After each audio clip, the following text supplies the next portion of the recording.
Breaking news చూస్తున్నాం. తెలుగు రాష్ట్రాలలో భూకంపం సంభవించింది.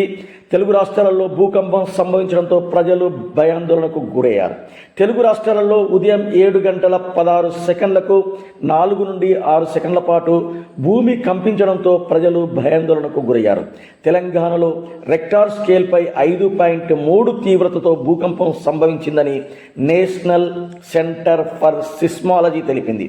తెలుగు రాష్ట్రాలలో పలు జిల్లాలలో భూకంపం సంభవించడంతో ప్రజలు భయాందోళనతో రోడ్లపైకి వచ్చారు. 20 ఏళ్ల తర్వాత భూకంపం సంభవించడం ఇదే మొదటిసారని ప్రజలు అంటున్నారు.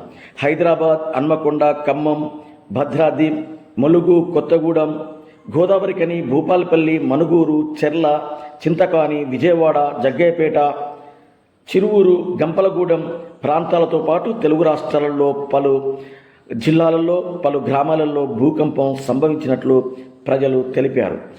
ములుగు జిల్లాలో అత్యధికంగా 5.3 తీవ్రతతో భూమి కంపించిందని